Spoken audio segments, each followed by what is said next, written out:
Hey, Jason, how are you? good morning, everybody. Hey, Morning. Tom. How's everything going there on the East Coast, you guys? Better than I think what you got going on in California, your location, right? Oh yeah, there's a lot of smoke out here right now. It's pretty bad. That's crazy. I have my cousin lives right in Merced, so he's dealing with that too. Oh, yeah, it was actually so bad yesterday at the office. I had to send my assistant home because the air quality in the office was pretty bad, even with the air conditioning. So, That's a uh, shame. yeah. Well, cool. Are we just waiting for a few more people to roll in this morning? Yeah, let's give it probably like 2 more minutes and get some more people on here. Okay, Um, yeah, I see people floating around getting on computers now. perfect. So with all those fires and stuff, what does that do for business? Doesn't change a whole lot where I live, but what happens typically when there are these big fires, you have a ton of people who are displaced and rent values go up. And sometimes it causes home values to go up, not in the areas necessarily where all the fires were in the short term, but in the nearby suburbs because the people need a place to live. So it just creates more demand for housing. And, with insurance companies, sometimes they take a while to get those settlements out and all that. So sometimes people can, they have to rent for a full year before they can rebuild their home or, something like that. So, but as far as here in my market, in our particular area, it doesn't have that much of an effect. It's just the smoke that really, doesn't really affect showings. It affects our property photos. So the drone photos aren't as beautiful as they were a couple months ago. That's the main thing. Other than that, it's just an inconvenience, and yeah, it's unhealthy, to breathe it in. That's I just pictured just pulling up to a house and having people follow you and you get out and there's just smoke all in the background and I guess for me it would be hard to be business as usual with all that in It's the background. as crazy as it sounds. People are kind of used to it here. That is crazy. Yeah, it's shouldn't be that way, but it is the way that it is. So I think everyone, yeah, and it's not like there's big smoke clouds that are visible. It's just this kind of haze, almost like fog, right? It's kind of weird. Yeah. um, but yeah, man, we just roll with the punches in 2020, right? Yeah. What's next, right? Yeah. All right, well, I guess we'll get started here. Respect your time and get going, and I'm sure we'll have more people sign on as we go along. So, Yeah. Jason, do you want to introduce yourself? You're an agent out in California. We knew that. Tell us about what got you into real estate and how you started your journey. Yeah, totally. I want to do that. Is there any way more of you can turn on your faces if possible? I would love to see more faces. I only see, I think, one. It just makes for better interaction and collaborative goal planning together. So if you can turn on your video, I want to encourage you to do that. But yeah, I'm over here from Walnut Creek, California, about 1 hour inland of San Francisco. And I've been in the business almost 7 years. This January, it'll be 7 years. And I was fortunate enough to be interviewed by Gary Keller this last year as a top 100 individual agent within the company. I'm currently working on building a team, but I pride myself in that hands-on, one-on-one service that I give my clients, and I've been able to scale that over the last few years. So that's a little bit about me. I grew up in a family that was really good at sales. So I knew that I was going to sell something one day. I just didn't know what it was going to be. And it just so happened that it was houses. So, and here I am. It's crazy, and being a top individual agent, getting to sit there and talk to Gary Keller. What's that like? Being on stage in front of thousands of people and knowing that thousands of people are watching it. I mean, pretty nerve-wracking, to be totally honest. But you know, the more I've gotten to talk with people within the company, like Gary and Jay and Jason Abrams and a lot of these guys, is I actually realize how humble and relatable they really are. And the thing that impresses me the most about Gary and a lot of the leaders in our company, I should just say all the leaders in our company, what I'm realizing is they truly do care about our success and are really interested in the details of our needs and what we need to succeed at such a deep level. And so every time I talk to them, it's less of like, you know, he's way up here and I'm this little minion down here. They just talk to me or whoever as if they're, you know, just on the same level playing field. And so, but when I did get interviewed, I was so nervous. I thought I had just done a terrible job. I was like, oh no, because actually, you guys, so for that interview, I had no framework whatsoever. None. So I've been on other panels before, and usually when you're on a panel, you're given a list of questions or good talking points. But for this one, it was like, hey, Gary wants to talk to you. Here you go. And for me, it was like, oh, it'd be like going on a listing appointment without a CMA, right? Without knowing what the home's worth and anything about the neighborhood. So yeah, it was kind of like that. But you know, And hey, Gary doesn't always ask the easiest questions to you too, right? They're not layups. no. So what you guys saw was the edited, smoothed out version of that interview.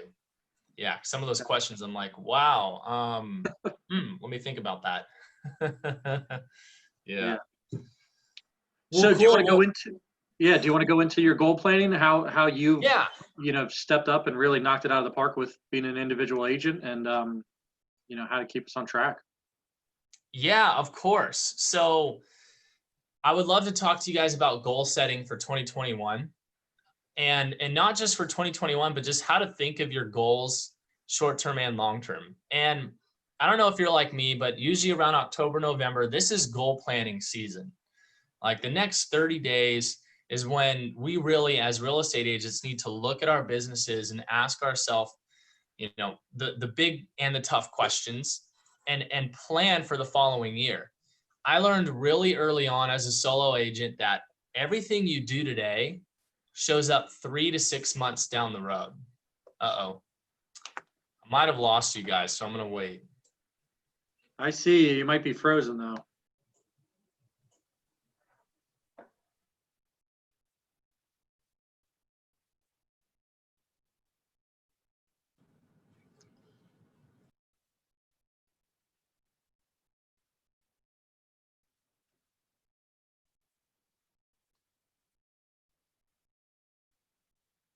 At least he didn't freeze in a weird spot.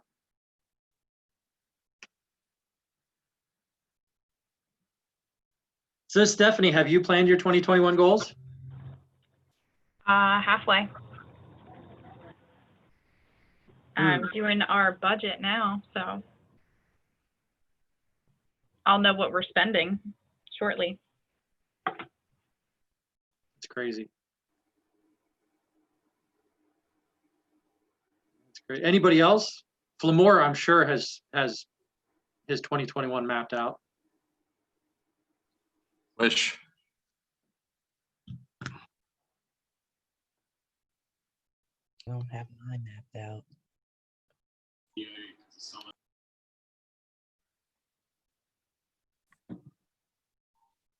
Was that a yes, Flamore? You have your goals set? I have an idea of my goals, but no, I haven't had them set yet, but I should get working on it. How in the world am I I connected? mean, besides world domination, that's the ultimate goal. World domination is a pretty good goal for 2021. You like that? All right, Jason, we got you back. All right, guys. The Zoom leaders felt like kicking me out or something. I think I'm having internet problems over here. So yeah, where I left off was, you know, this is the time. This is the time of year where we have to look at our business and ask ourselves the big questions. And a few years ago, I had an aha moment. I realized that I was going to a lot of goal planning clinics and seminars. And how many of you have ever done the economic model with your business planning? Anybody know what that is? Maybe just a handful of us. Who here knows what the economic model is? No? Okay. So the economic model. All right. So this is, so maybe I come back for round 2 and we work on the economic model. But the economic model is this. It's one sheet of paper in the business planning clinic that's taught by Keller Williams instructors. It's one sheet of paper that helps you determine how many appointments you need every month and every week in order to make your income goal. And what you do on the economic model is you reverse engineer the numbers, and you do it by the number of units that you want to sell. Okay, somebody just messaged, says they have a business planning clinic coming October 14th. Perfect. So go to that. You're probably going to learn about the economic model there.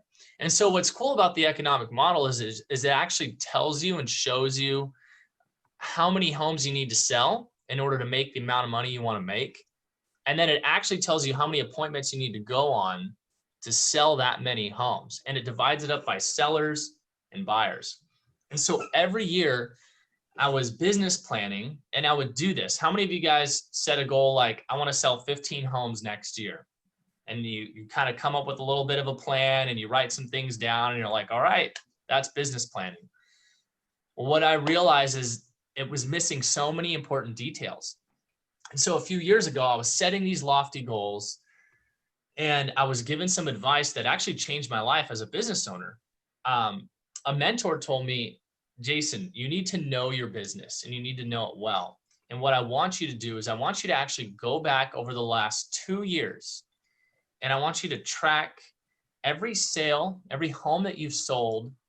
I need you to go back and find the source of the lead for that home that you sold. I was like, oh, wow. Okay. So I went back and every home that I had sold in the last 2 years, I did that. And so you guys have heard that quote before, success leaves clues. Well, this is the perfect example of that. And so what I want to encourage you guys to do, and maybe if we have even a few minutes right now, if that's okay, Tom, maybe we can do that. I want you guys to look, if you can, let's spend 5 minutes real quickly to the best of our ability, jotting down where our business came from over the last 2 years. In other words, if you sold 10 houses, maybe 5 of those sales came from an open house. 3 of them might have come from a Zillow lead and 1 might have come from a referral, right? So go back and I want you guys to just jot them down. So maybe we can just do that for a couple minutes.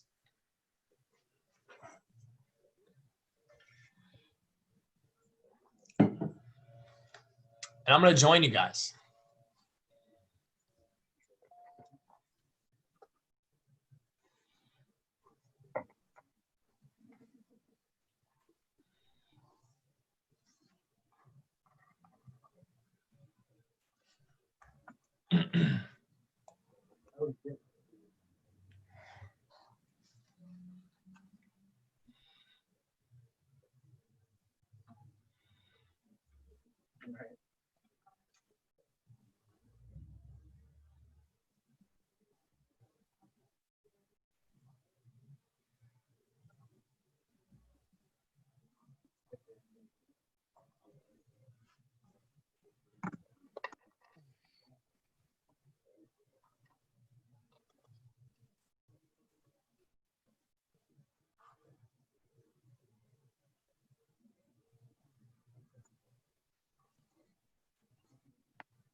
So keep writing.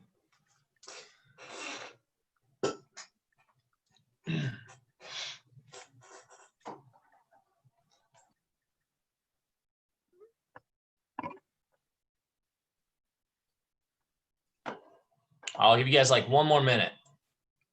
Try and get it done quick if you can.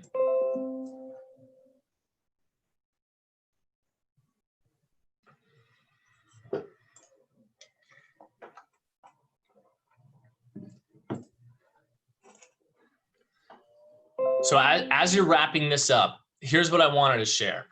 When I did this 3 years ago, I had a huge aha moment. I know I kind of left you guys on the edge of a cliff because I never said what that moment was. And here was the aha moment. I looked at my business and I looked at where I was spending my time.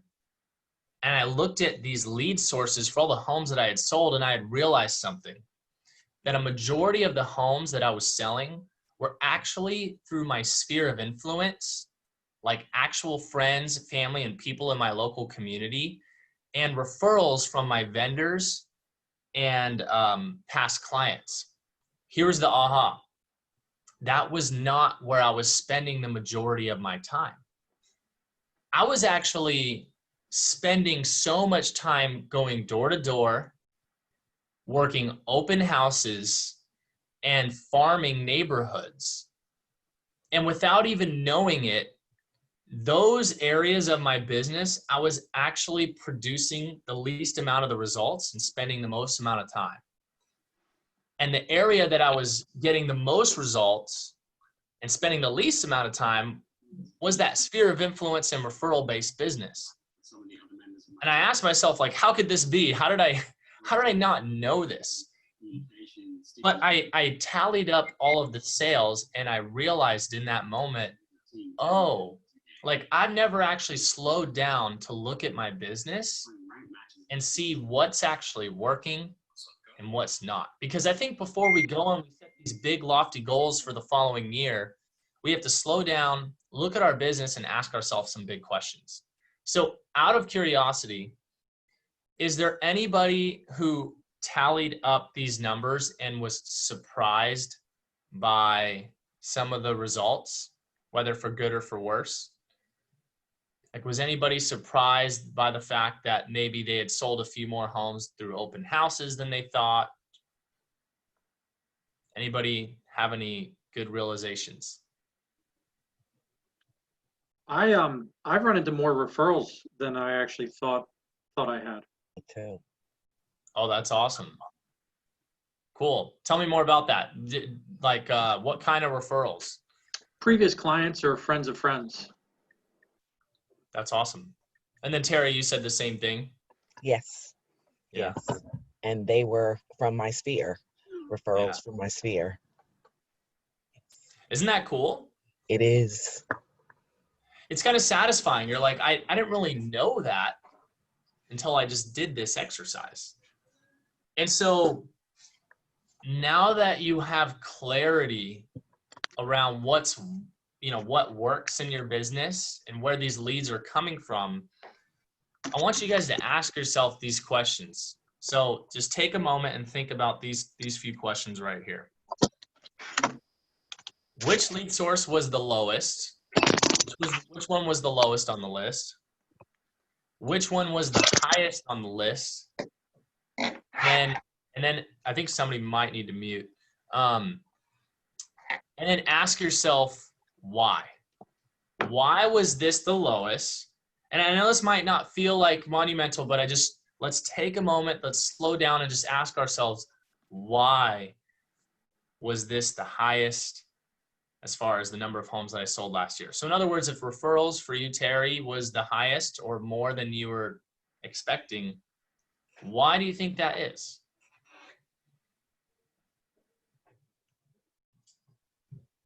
I think you're muted. If you're sharing, you're muted. Gotta unmute. Well, my sphere of influence. That's why I guess they all came from referrals. People trust me that know me, and that's how it's working for me so far.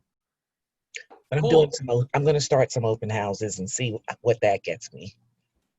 Yeah. Okay. Okay, that's cool. So, but going back to that thought, so because you have friends and family, your sphere, what you call your sphere of influence, you got a little bit more referrals. And so that's why you sold some more homes by referral. But can you actually go and say, can you link that to a specific thing that you did, an action that you took? What was the thing that actually brought you that referral? I believe it's my reputation and, trying to stay top of mind also. Okay. So your reputation and trying to stay top of mind. So how have you built your reputation, and how have you stayed top of mind? Well, I use social media to try to stay top of mind. I reach out to people with care calls, and in my lead generation, I, just reach out, to people just to see how they are and where they are. Yeah. And, I worked at the same place for 30 something years. And so that's how my reputation was established. People feel that they can trust me. They know that they can. Yeah. So, That's awesome. And so what I'm hearing, but what I heard you say is, I want to try some open houses. And so I'm sitting over here wondering, where does open houses fall on that scale of, bottom to top? Where was that last year? bottom, Okay. So because, out yeah, of curiosity, why do you want to try more open houses if that one was at the bottom? because I see other agents getting good results doing so. And, I want to get back at it. So you feel like doing more open houses might help you get better results? I think so, because I think people receive me better when they meet me in person. Yeah. And, And so, yeah, I love what you're saying, actually. So when I started in this business, you guys, I did everything I could to do face-to-face and free lead generation, and I still do. That's my favorite type of lead gen, is free. So I actually do love open houses. In fact, what I've noticed about open houses, it's actually brought me some of my highest price point sales. right. So like if you're trying to break into luxury, that's a great strategy. Or if you're Yes. trying to bump up that average price point. But what I want to encourage you with, Terry, is this, is something is working in your business. So why not look at that area and say, how do I double down here to Okay. reach some bigger goals next year? And so this is what I did. I looked at this and I said, if I'm not even putting in a lot of time and effort into my sphere and this referrals, and it's getting me these results, imagine if I just put even 10 or 20% more effort next year than I did last year. What would that do? So And that's your so suggestion? So the purpose of this exercise, you guys, is to try and provide clarity at what's working, what's not working, and also to bring you awareness around what are your strengths? What are your strengths? See, I'm not a cold caller. I don't love working Zillow leads. Can I do that? I could. There's all these things we could do. But where is the one area of your business where you're getting the most results? So, Tom, I'm curious, since we've been talking a lot, for you, what is the number one source of business for you? Besides my bank contract, that's kind of cheating, so we won't use that. It's previous clients' referrals. Okay. Okay, cool. And Is there anything in particular you've done over the last year or two to like improve that number? no, that's what I was going to say. The most embarrassing part is I haven't, really sat down and thought about it or pursued it until right now. Yet it's finding you. Yeah, it's Yeah. finding you, and you're not even putting in a lot of time or effort. Yeah. So this is the whole purpose of why I wanted to have this conversation today, is because when we actually look at our business, I want us to actually know our business. I want you guys to know why. Why am I getting these referrals? Why are people from my sphere choosing to work with me? And when I started asking myself these questions, I realized, well, it's because we go to the same church. They ask me about real estate at church. They're not getting a postcard. Maybe they see a social media post now and then, but we have relationship. And then I realized something. I was like, oh, I could eliminate a lot of the noise in my business by just going out and trying to build more relationships with other people. Because as a result of building more relationships, I'll get more referrals and build my database. And so what I did the following year was this exact thing. And so if sphere and referral based business is something that you're interested in, and this is obviously my biggest strength, I actually set a goal for each month and every week to go out to coffee or lunch with a specific number of people per week and per month. So very specifically, what I was doing was 5 days a week, it was either coffee or lunch. Now, I know that might not seem like your typical, let's get on, let's throw the headset on, let's pound the phones for 4 hours, churn and burn and try and convert leads. But the funniest thing was when I did that, I actually started getting more referrals. And a lot of the people I was getting coffee and lunch with, I actually had no idea they would actually be buying or selling within the next year or two. And many of them did, and they used me. Now, had I not reached out for coffee or lunch, I don't know that I would have actually solidified that relationship. This is why we do that exercise. This is why, as small as it might feel, it truly gives you clarity. And I love the bold law that says clarity is power. Because what I want you guys to do is I want you guys to go into 2021 with a lot of clarity around what's working in your business and what's not. That way, when you set these lofty goals, you can eliminate the noise of the things that your mind or other people or other agents are telling you that you should do, right? You guys ever struggle with that? Like, I think I should be working on this.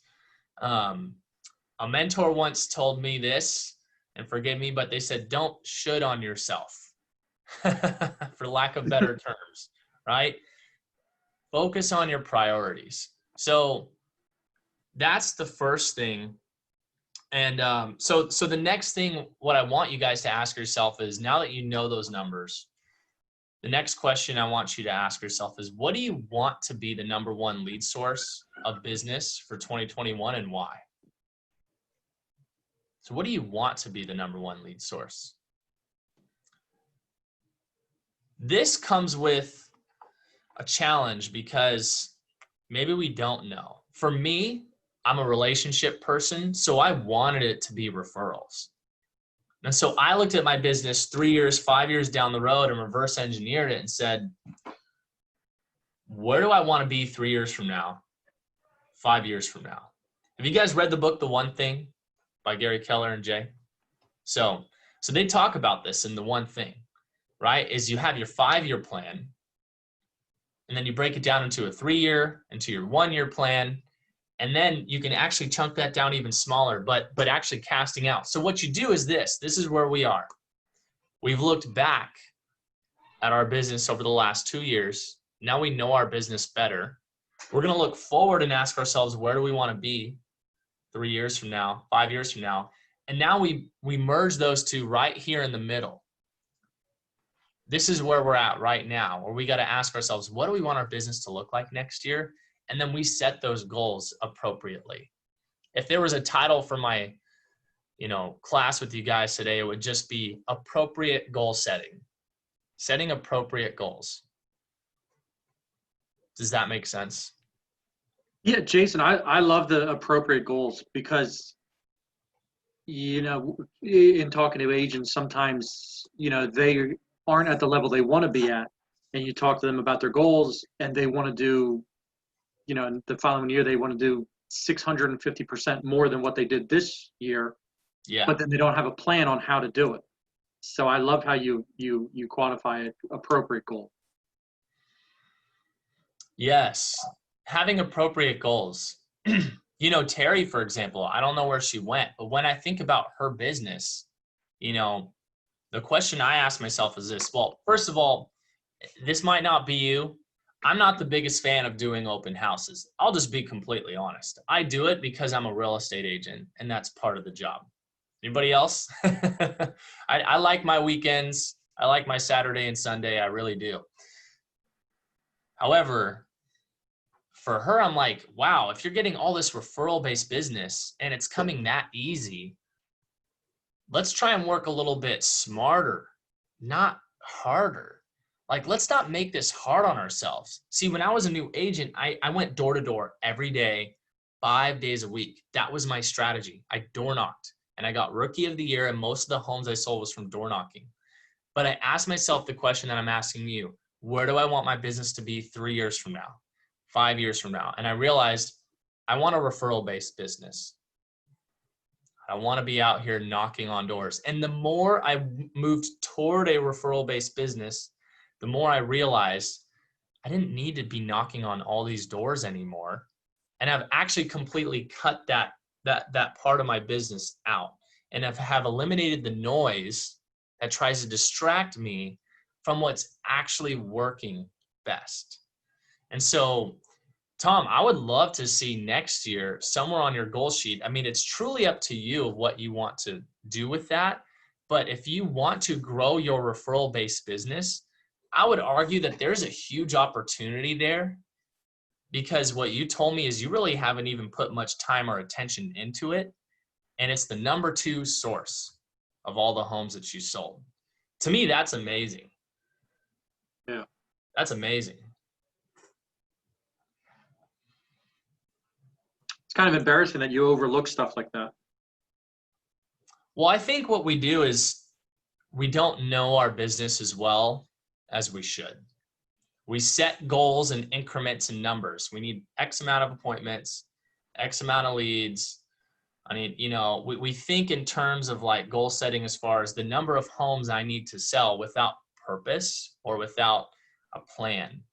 And until we actually know what our business already looks like, we can't course correct, right? It's hard to course correct unless we know what's actually happening day to day, week to week, month to month. And so, yeah, I just want to encourage you guys to, maybe you don't know what the answer is right now, but by looking at your numbers over the last year or two, hopefully that can give you some clarity around what you enjoy in this business, what's working for you and your business. And now when you set your goals for the following year, you can actually make it a lot easier on yourself and not as difficult as it has been in the previous years. Tom, what do you think? Could we open it for a little bit of Q&A or something? Yeah, definitely. I know that Flamore put in the chat, other residential agents with commercial referrals will be his #1 lead source. Oh, I see that. Other residential agents who have commercial referrals. Yeah, that's great. I think that's smart, right? I talked about that in my interview with Gary Keller. I said, hey, there's your database, right? There's all these people who could refer me business, but I realized something early on. There's going to be people that have multiple referral opportunities for you in your career. So of course, if you're a commercial agent, network with as many residential agents as possible and build your brand. You'll get a lot of referrals that way. For me, I built a good reputation with my lender and a contractor. And still to this day, between the two of them, I sell anywhere from an extra 5 to 15 homes a year just from them. So there's your past client referral, but then there's these people that will just give you a lot of opportunities. So I love that. Anybody else have questions, thoughts? JJ put in there also, aside from working your sphere, what other types of free lead gen strategies do you folks typically use? Yeah, so there's a lot of free. So the list is really long. Open houses are free to an extent. You can get a lender to print flyers for you. I don't know how it works there in New Jersey, but they can do that here. You can borrow signs from the office or get your own sign. I mean, it's very low cost to do an open house. Open houses are practically free. Going door to door and door knocking is practically free. Door knocking around listings in neighborhoods, right? Creating conversation. Door knocking in the neighborhood where you live. Do your neighbors know that you're a realtor? Right. So door knocking and open houses are completely free. And my favorite one is your sphere of influence, which I think you said besides your sphere. Referrals. Referrals don't cost much. Like me going out to coffee or lunch with a vendor or someone else I might have already gone out to lunch or coffee by myself that day anyway. And whether we're splitting the tab or I'm paying myself, that's a pretty low cost right there. Relationships, right? So if I'm a newer agent, or maybe I'm not new, but I'm like not the kind of person that likes to spend a lot of money on leads, there's a great start for you right there. I will say this. The thing with success is you can't sprinkle in a little bit of door knocking here and a little bit of open house here and a little bit of lunch there. You got to focus your attention on one main area and put in a lot of time and effort. Now, I'm not saying don't have multiple strategies to get you to where you want to go. It's always good to have those extra legs in the business. But if you're going to door knock, I mean, go all in, right? If you're going to work open houses, go all in. Like, come up with the plan and commit to it. The thing that I see most often is, somebody tries 2 open houses in a month. It didn't work. So they take a month off and then they come back and try 1 again. You're really not giving yourself enough opportunities at home plate, right? Think of yourself as a baseball player. Every time you're working an open house, you're at the plate and you have an opportunity to get on base or hit a home run. But if you're not at the plate, you can't score. Now, Jason, we have a lot of newer agents on the call right now. What would you recommend for the newer agents? If you're, what's the best advice you could give to the newer agents? Yeah, I feel like what I just shared is my advice. You got to commit to one area, like go all in. You can't be 1 foot in, 1 foot out of whatever you're trying to make happen. And so I actually coach a lot of newer realtors here, Tom.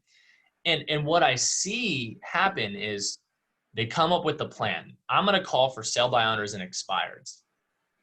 But I will say that the work that they're putting in is not enough to get them that first or second sale.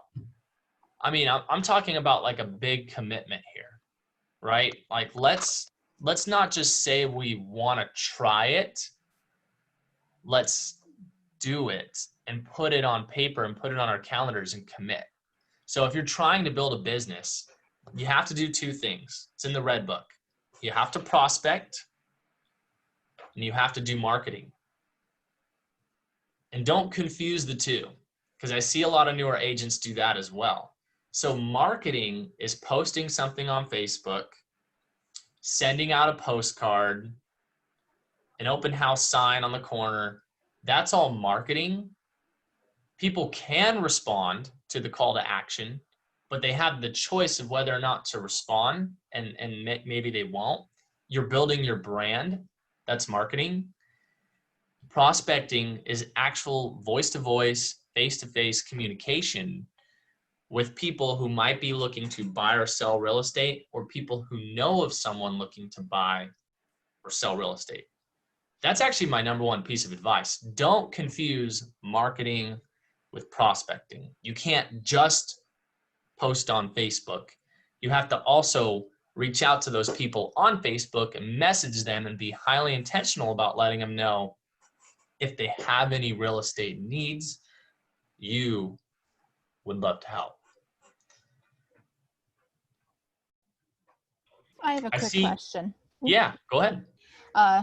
New in this business, who are your vendors? When you say vendors, who do you mean? That's a really good question. So you can actually go down the list alphabetically from A to Z. How many of you guys have taken bold? So I believe they do this in bold, and forgive me because I did bold this year and I can't remember if we did this or not. But your vendors are anybody who's pretty much a business owner. So an accountant, a banker, your title company, a lender, a plumber, an electrician. A vendor is anybody that you would consider a business partner. You might be using their services at some point, or your client might be. My favorite vendors are the people who are constantly in houses or know of people who own houses or looking to own a house. So bankers, lenders, contractors, those are like my top 3 vendors right there. And another great one, Joelle, that I've been missing out on and I need to build a bench on is attorneys. Attorneys. Divorce attorneys, probate attorneys, people who deal with estates, estate planning. Attorneys can be a great source of leads. So that's what I mean when I'm talking vendors. So another fun exercise you could do, Joelle, and anyone else on this call today can do is next time you look at your database, your list of friends and family, I want you to ask yourself, what do they do for work? Are they a vendor? Like, do I need to actually know them on a business level? And I think you'd be surprised. You're going to find some people on that list that maybe you knew them from sports or church or whatever it is, but now you actually look at it a little differently. Oh, they are technically a vendor because they work at a bank. I don't even know if they know I'm a real estate agent. We should talk.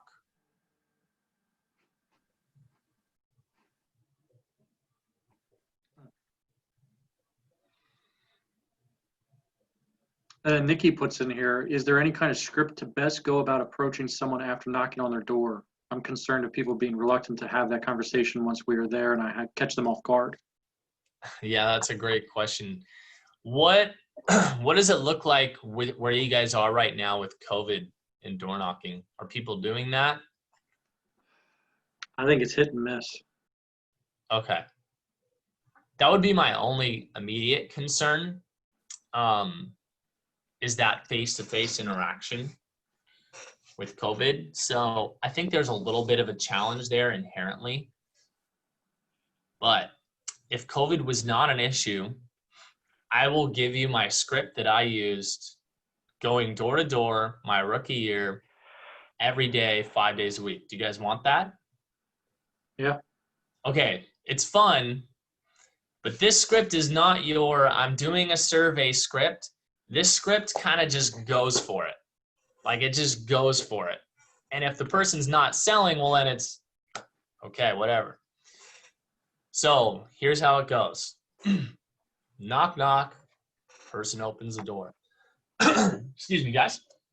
Let's say, oh, hey there. Oh, hi. Yeah, my name's Jason Moon. I'm a real estate agent with Keller Williams Realty here in New Jersey, whatever your city is.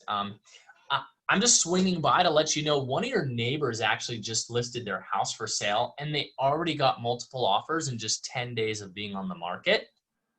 I wanted to let you know the good news and just ask you, when do you think you might be moving? That's the script. You can change that last sentence to, when do you plan on selling? That's simple. I use a piece of valuable information that the neighbor might not know from what's happening in their neighborhood. I let them know who I am, why I'm there, just swinging by to let you know your neighbor just sold their house in 10 days with multiple offers. It's a great time to sell. And so I wanted to ask you, when do you plan on selling?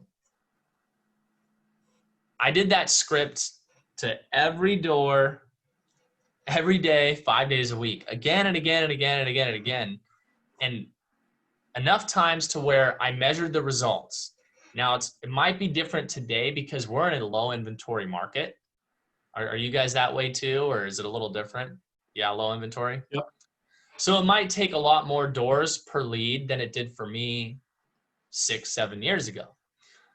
But when I did this consistently, then my conversion was for every 25 contacts, I got 1 lead, and for every 50 contacts, I got 1 appointment. And so that's what I'm talking about when I'm saying to know your numbers, right? And to know your business, because then you can go out and knock 50 doors and know you're going to get, you have a chance of getting an appointment every 50. So when I was on that like 35th, 40th contact of the day, I'm like, oh my gosh, I just got to talk to 10 more people and I'm bound to get an appointment. And if I didn't get it that day, I knew I would get it the next day. Just the numbers don't lie.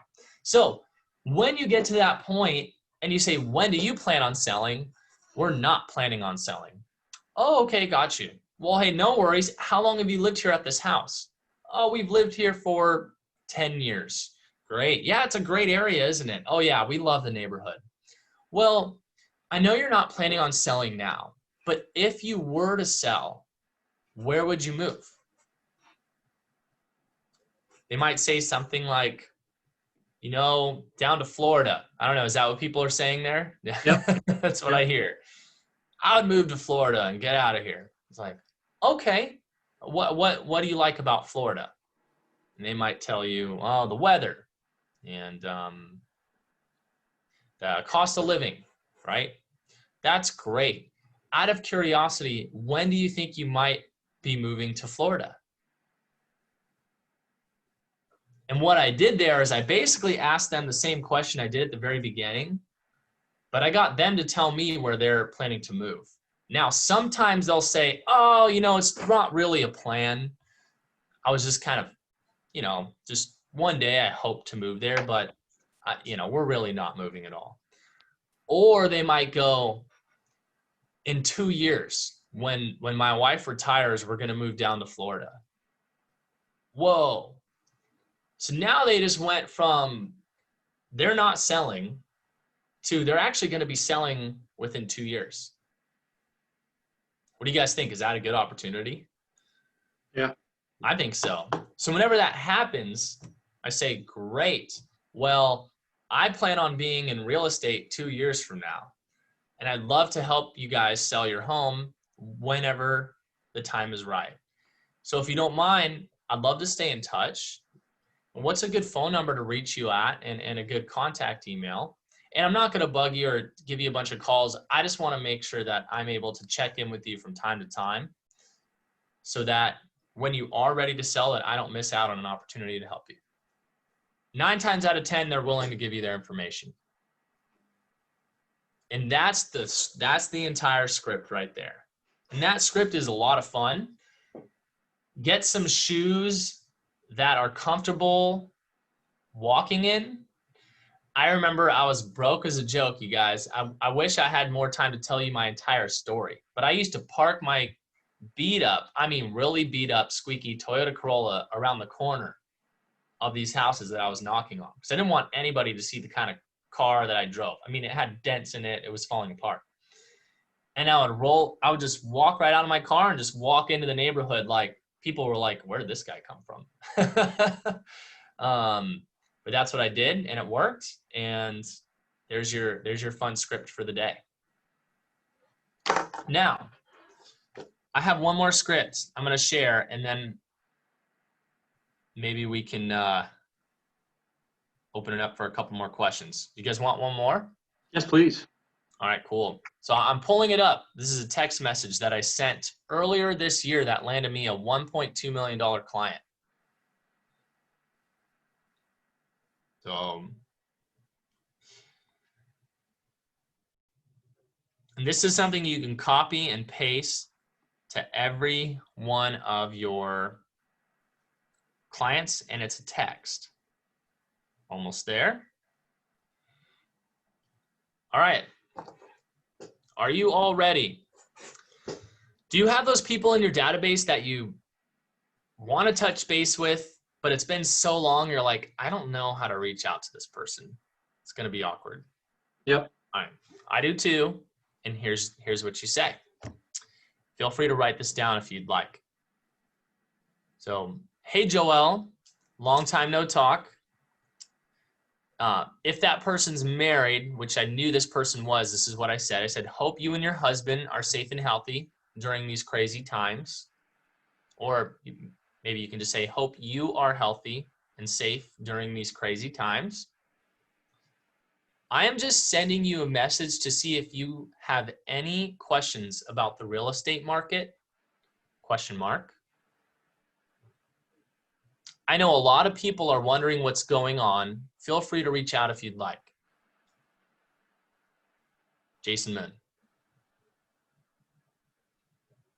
So once again, hey, Joel, long time no talk. So I addressed that right in the beginning. I'm like, I know it's been a long time. So, hey, Joel, long time no talk. Hope you are safe and healthy during these crazy times. I'm just sending you a message to see if you have any questions about the real estate market, question mark. I know a lot of people are wondering what's going on.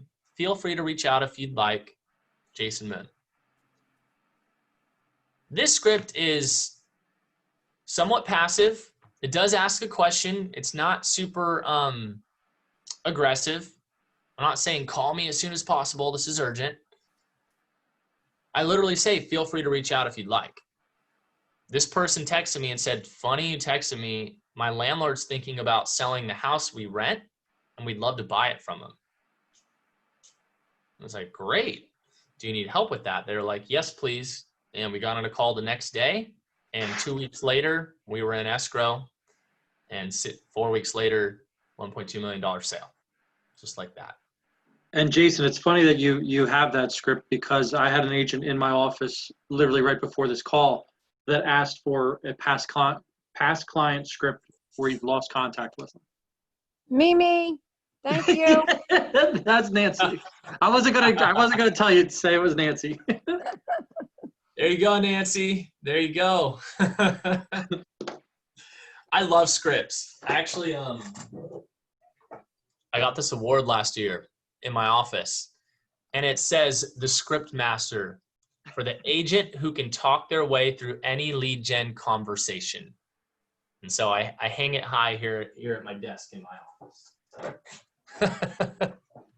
And then Ray Brophy brings up that script works great on Facebook Messenger as well. Do you do Facebook Messenger? I mean, copy and paste is amazing, right? Yeah, you can just roll through Facebook Messenger very, very quickly. You guys ever have those people on Facebook who like or comment on your Facebook post, but you literally haven't talked to them in years? Yeah. That's an opportunity as well. And what I like to do is send them a message is, hey, Tom, Jason Moon. Hey, thanks for all of your support for all of my real estate posts. How have you been? So I acknowledge that they've been interacting with my posts about real estate. Hey, thanks for your support. And, I really appreciate it. It's how have you been? And just boom, just start a conversation just like that. And then you could easily go into whatever you want, right? You can ask, hey, well, if you ever need to go to real estate agent, I'd love to help you guys, right? Or ask for a referral. Maybe that's an opportunity to reconnect and go get coffee or lunch. But that's an easy opener to pretty much message anybody on your friends list on Facebook. That's your third script. There you go. We got 3 today, you guys. We got 3. So any other questions, things I can help with?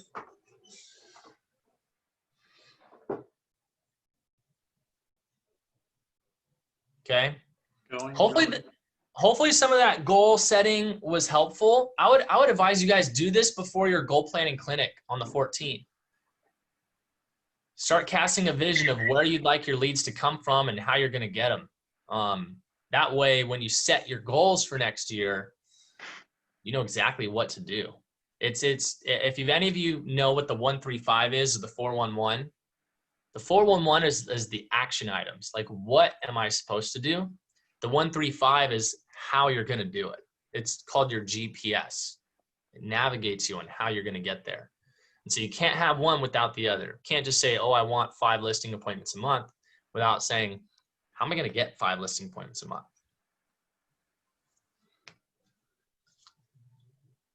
Very good. Well, yeah, Jason, I appreciate you jumping on and, sharing everything. I hope, the fires go away and smoke goes away and life can be normal again out there. I sure hope so too. This is, I was actually counting it. It's been almost 8 full weeks out of the entire year of smoke-filled air. And that's 2 months. Must be from California. Yeah. 2 full months of smoke in the air, which when you have a toddler and you can't play outside and you're already working from home, I think any of you on this call with kids can imagine what can happen to your house in a matter of 5 minutes. Yeah. So, but yeah, I hope so too. And mostly I just hope everybody stays safe through all of it, and that we just get through it, and that in the future we have less of these. But yeah, I want you guys to all have a prosperous 2021. If you guys ever need anything, just feel free to reach out to me. Happy to share my advice and give you any pointers. And of course, if you guys ever need anything out in Walnut Creek, you just let me know. I'll be here. All right, great. Thank you, Jason. All right, guys. Hey, it was a Thank pleasure you. talking to everybody. Take care. Thanks, Jason. Great content. Thanks. Bye.